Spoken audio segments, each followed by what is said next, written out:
My message title today is called Field Trip for the Soul. We've been doing a whole kind of school theme here in the month of June, and I was here, it was the first Sunday of June I was here to speak, and then now it's the last Sunday of June, and I'm back again. And on June 2nd, I announced that as of tomorrow, I am taking a brief sabbatical. Happy Sabbatical Eve. And so I'm going away as of tomorrow to do some inner work, some deep relaxation, some prayerfulness. And today, as I prepare for that, I want to take y'all with me. I'm going on a field trip, and I'm inviting you to join me on that field trip in some specific ways. And I used to love field trips when I was in school. It was an opportunity to step out of the normal routine of school and all that came with it and get on a bus and go on some adventure and go to a camp or a museum or go to a science museum or something to see something new and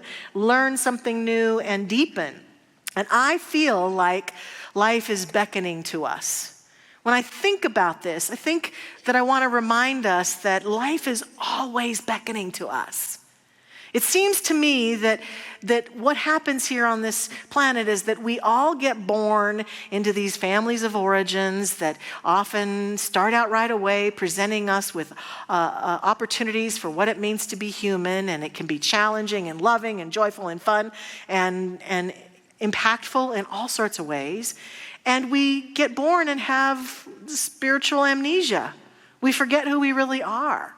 And all that goes on in the world of form sometimes can affirm that forgettingness, and we grow up into these adults who get really busy and keep forgetting who we are. But if there's a mantra that the universe is speaking to us, a mantra being an affirmation or a statement that calls us back to our truth. For every being on this planet, I believe the spiritual mantra of the divine is come back to the truth of who you are. Come back to the truth of who you are. Yes, I know it's challenging. Yes, I know you've had a hard row. Yes, I know you've had your heart broken. Yes, I know you've had a disappointment. Yes, I know that wasn't exactly what you planned. Come back to the nature of who you are. Oh, yes. And even when you don't want to, come back to the nature of who you are. Come back. That is the mantra that is surrounding each of us, enfolding each of us. The mantra of ourselves, the mantra of our heart, the mantra of our souls, calling us back. And sometimes we can hear it in our quiet moments when we are about spiritual practice. Sometimes it comes into our awareness when we least expect it. And by and large, what I notice about myself and most of the human beings I share this life with is that the number one thing that keeps us from hearing the mantra and attuning to it and listening to it is we're just too busy. We're too busy doing all this stuff that's out there. We're too busy caught up in all the stuff we see and all the stuff we can do and where we can go and who we can be and what we can. We're caught up in it, and we're way too busy. We're busy, busy, busy. Sometimes busyness is born out of some of the stuff we heard in our childhood. Many of us probably heard, don't just sit around and do nothing. Get some chores done. Stop sitting there daydreaming. Oh, there's a child in the front row who looked at somebody like, yeah. Did somebody say that to you recently? I'm sorry if they did. There sometimes is this feeling like we got in school, like we weren't worth anything. We weren't making a difference. We weren't earning our keep. We weren't doing our part. We weren't contributing enough to life if we were just sitting around doing nothing. If we were just sitting there being quiet, daydreaming or thinking or contemplating or drawing or writing. We've got to be about doing something to make a difference. And so sometimes we grow into this adulthood thinking that I am what I do, and I'm only as valuable to the tune that I get enough done. And I don't want to tell anybody that I don't want to do anything because then they might think I'm useless. And so the quiet times, the person who lives a life of leisure is criticized sometimes, or we judge that person, or we think, what's wrong with them, that they're just not doing very much in life. You gotta do, go, go, go. And it's a challenge here in our American culture for us to maybe find time. It's an addiction, a busyness addiction, a workaholism that we might have. And there's also this element born out of a lot of that cultural stuff that tells us that the busiest people are the most important. If you're really busy, you're really important. You're really making a difference. But what if that's not true? What if that's actually the opposite? The people who make the most difference are the people who can go into the silence, who can go into their own nature, who can go into that place where they hear that mantra and they are motivated by that inner call of the Most High. So this is why we take vacations. This is why we take breaks often. This is why we do spiritual practice. But even on our vacations, we tend to be very busy. We got to see everything, go everywhere, do everything. It's important for us to have quiet time because we are overloaded. I found this, I was looking at cartoons about sabbaticals as I was looking for humor for my message, and I found a cartoon by cartoonist Eldon Dedini who says, I'm beginning to think I need a 3 million year sabbatical from humankind to recover from my health. 3 million years, this is kind of long. I'm not taking that long, thank goodness. But I am going to be away for a while to break this cycle of busyness and to go within. And I noticed that some of our spiritual traditions, if we look at the Judeo-Christian Bible in the Old Testament, one of the commandments is to honor the Sabbath. And that's not just about, hey, take a day off, watch some television, have a good quiet day. It's about honoring the Sabbath, the holy day. It's about the invitation by those initial spiritual leaders to say, hey, look, your spiritual life has to take high priority in your downtime. You have to find time for that because it's who you are. It's the core of who you are. And if we stay so busy that we never access it or we glide right over it, we get anxious, we feel disconnected, we might get depressed. We don't enjoy our life near as much. We have got to find time to nurture ourselves in this way. Roman poet Ovid says, take rest. A field that has rested gives a bountiful crop. So I'm here today to suggest, what if taking a field trip for your soul, whether it's along with me while I'm on sabbatical or at some point here in the near future, makes you and me a more bountiful person. And when I say bountiful, I mean more able to feel spiritually connected, joy-filled, and I think able to withstand the challenges that we might face in our life with guidance and wisdom. Whereas if we're just always glossing the surface, caught up in the world of form, all we can really do is react, versus being in that deepened space of the Most High and not always liking what we see or what we experience or what happens, but being able to respond from a spiritually grounded place. Know what's mine to do. Know what choices I need to make. Know where I need to go. Know what serves me and serves all around me. It might take taking a field trip for the soul. Now, I had an aha recently. I had chosen a certain number of days to take this sabbatical. And then through some conversations with board members and leadership and a change in the schedule that occurred in August, we all agreed that I would extend it a few more days. And when I did, I counted it up, and it turns out I'm away for 40 days. Interesting. Yeah, isn't that an interesting number? And I thought, fascinating. So I did look up the incidence of 40 days, which is a significant number that we hear in spiritual sacred texts about going away for 40 days, about all sorts of things that include 40 days. And I went specifically to look again at those words in the New Testament where we know that Jesus went away for 40 days and 40 nights. And according to the gospel, he was tempted by the devil over and over. Now, we don't believe in the devil here in this teaching. We believe that any talk in any spiritual tradition about a devil or about evil or about a tempter like that is all about the temptation to fall into separation.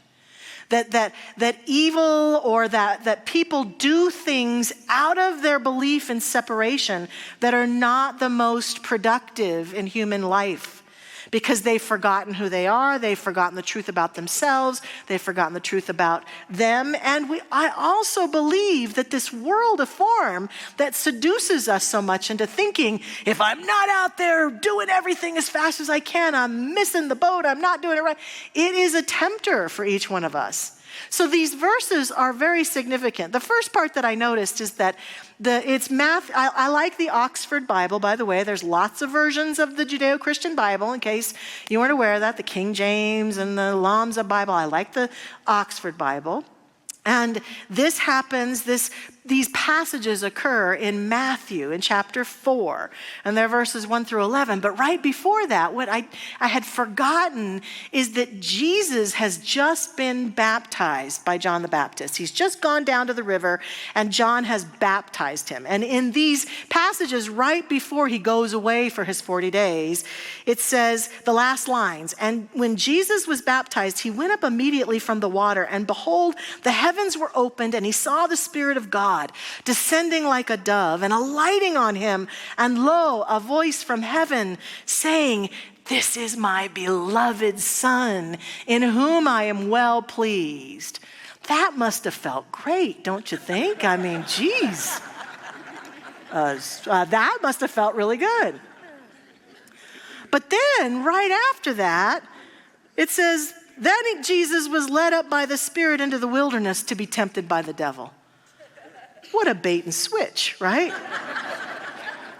Hey, I love you. You're the best thing on earth. Hey, here's the devil to tempt you now, all right?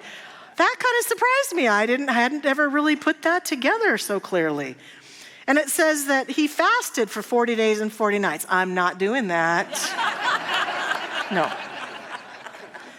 And then it says, and afterward he was hungry. I bet he was. I was like, duh. And then the tempter came to him. So this is the first time and this is part of the wonderful way that when you read sacred texts of any tradition, you can't take them literally. Jesus taught in parables.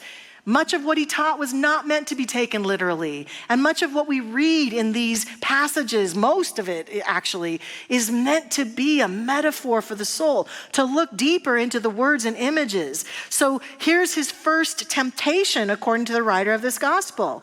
And the tempter said, if you are the Son of God, command these stones to become loaves of bread.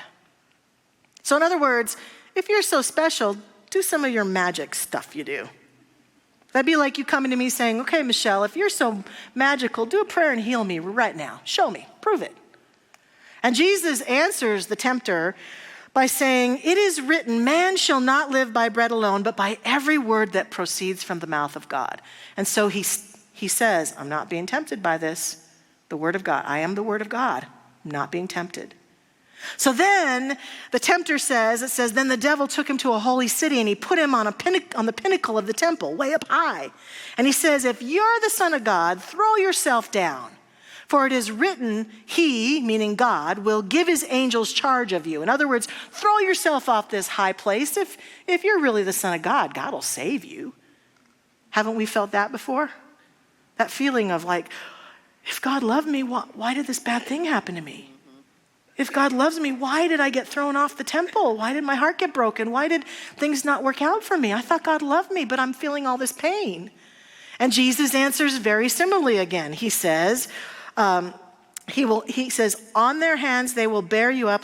He says, again it is written, you shall not tempt the Lord your God. I know who I am. I'm not tempted. You don't need to tempt me. I know who I am.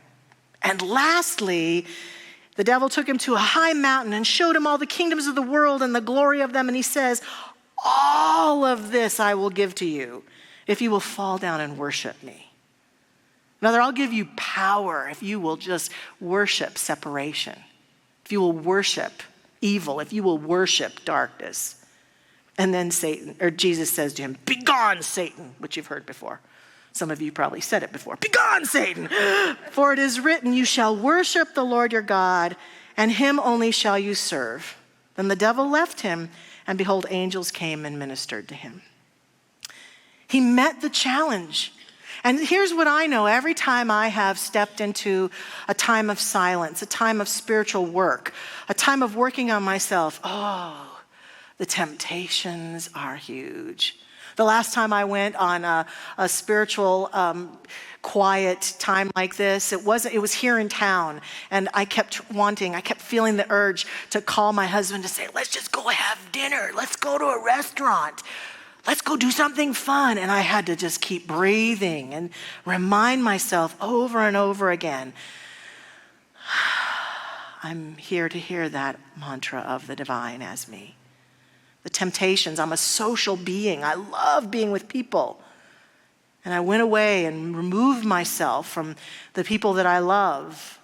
And I will do the same this time for a number of days. And the temptations to step out of it are huge.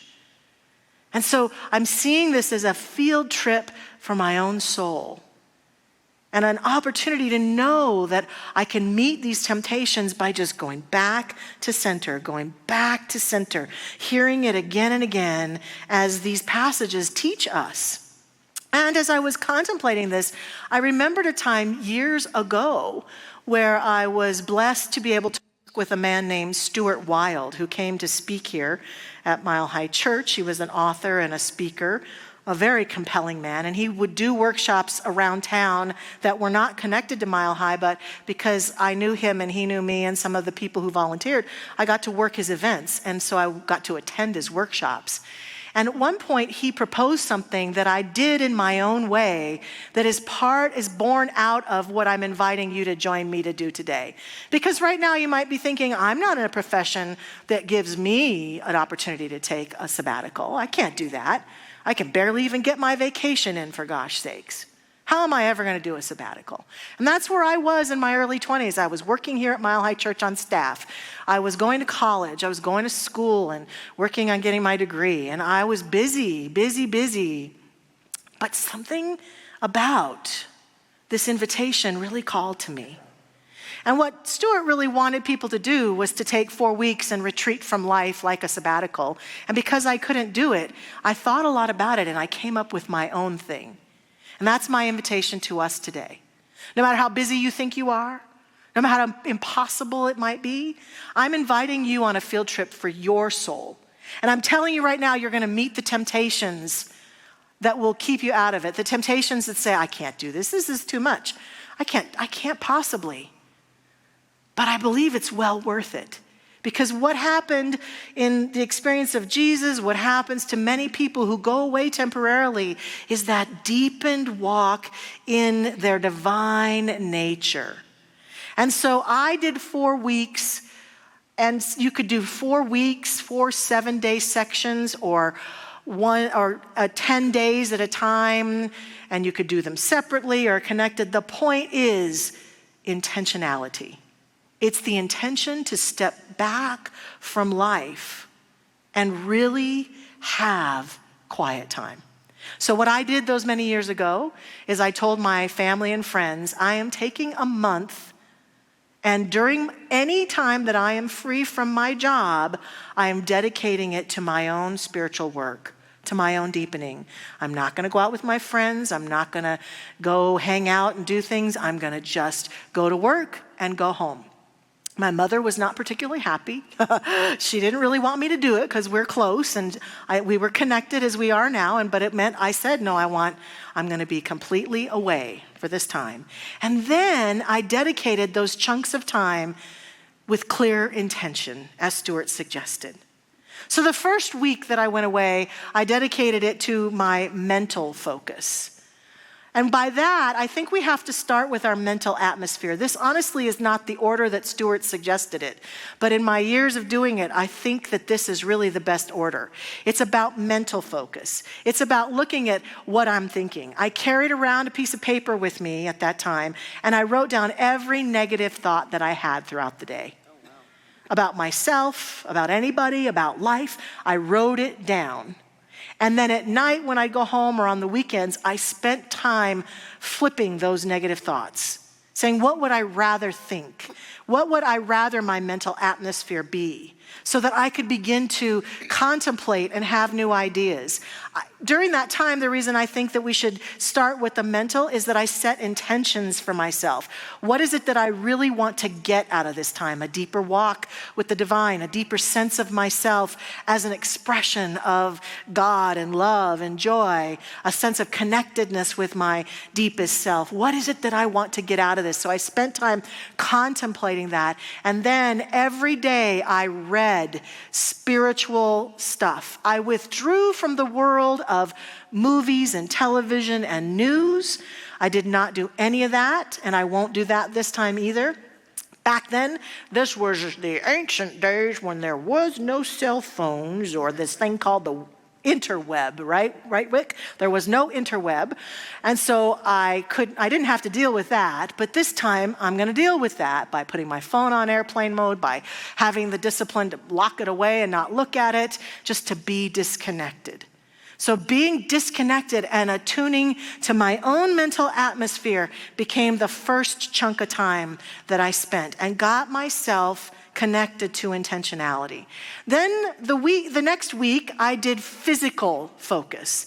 I focused on my body temple. I focused on trying to feel into what is it that my body is yearning for in terms of, does it need to move more? Does it need more vegetables? Does it need me to stop having alcohol or sugar or what it might be? To really listen to my body and begin to remove those things or add those things into my physicality each day. Do I need to stretch? But tending to and loving and honoring and listening to my body temple and feeling the physicality of being this being of life and not just ignoring the body temple and hoping that if I ignore it, it will just do its thing, but rather tend to it consciously, lovingly, listening to it. The third week was all about my emotional health. I attended to some of the issues that still cause me pain and suffering, or I got very emotional about certain relationships. This time that I'm away, since I was teaching the class on the Edwene Gaines financial prosperity laws, one thing she suggested that I'm going to do is a forgiveness inventory. That is where you go through your whole life, starting from when you were born, and you write down the name of every person you still need to forgive. And then you go about doing it. That should take me at least 40 days. I'm kidding. No, I'm just kidding. I don't think it'll take that long, but because I've been working for so many years, but I'm totally willing to go back and see what needs to be let go of, because I'm absolutely clear that resentment and unforgiveness live in our system exactly as people have said. It's like drinking poison and hoping the other person will die, right? It's toxic. It's not allowing me, if I have any of it, to be fully present. It is not the nature of God in me and as me to resent anyone for anything. And so I'm going to spend time cleaning that up. And that will be a huge support to my emotional body, as well as any other crying I might need to do, journaling I might need to do. And if I need help from a practitioner or a therapist or a friend, I might reach out. But mostly, I'm going to tend to my own emotional body. The last week when I did this the first time, I did go away for the final week, the spiritual emphasis. I went all by myself, another thing my mother wasn't thrilled with, to Mexico, and sat on a beach for a week and meditated and prayed and stared at the ocean. And during the emotional part, I also recommend highly balancing out maybe the pain or suffering that comes up with beautiful emotional things like reading spiritual poetry by Hafiz or Rumi, or reading spiritual literature that just lights you up, listening to music or going to a museum or dancing the dance and affirming the presence of God right where we are, allowing our heart to just burst open to life so that we're poised for that final week of spiritual work, where it was about finding spiritual practices that really continued to keep me open and allowed me to feel connected. And when I was through, I re-entered my world, as I know I will this time, a little bit more connected, a lot more connected, more able to meet the challenges of the day as I perceive them in my own life and in the life that we share. Able to see what is happening and see clearly through it to the life and the presence that God is. This, I believe, is the ultimate yearning that each of us has. We may think we yearn for more of this or yearn for a lot more of that or wish we had more of that, and maybe we do, but at the core of who we are, the game that is afoot for each one of us is be the presence. Be it, feel it, live it, express it in and through everything, even the challenges of life and the joys of life, that the opportunities abound for us to anchor ourselves into this truth and be it. This is the field trip that is afoot for us. This is my invitation. And I close with a quote from our founder, Dr. Ernest Holmes, who says to us, "In the silence of the soul's communion with the great cause of all being, into the silence of the absolute, into the secret place of the Most High, back of the din and the ceaseless roar of life, we shall find a resting place and a place of real spiritual power." Through the silence, through the stillness. What will your field trip be like? Maybe it's a few days. Maybe it's a few weeks. Maybe it's a month. Maybe it's 40 days. Join us for that field trip now. I invite our practitioner prayer partners to stand with me as we pray together and remind us all that at the end of our service, they're available right down here in the front to receive anyone who chooses to be lifted up in prayer. And we stand together in that prayerful consciousness right now and just breathe. Breathing ourselves into center, reminding ourselves that we are anchored in the presence that God is right here and right now. That presence that exists in every nook and cranny of this universe, in every cell, in every body, in every relationship, in every activity, is a guiding force that is absolutely sharing itself, communicating itself, calling all of us back into total conscious alignment in it, with it, as it. We have the wherewithal, the power, the intentionality that can allow us to hear that call and choose to step back in. And so I declare that this moment of prayer is a part of that intentional field trip for the soul. And that out of this time that we share together, each of us is inspired into our own journey with regards to this opportunity. We feel the call.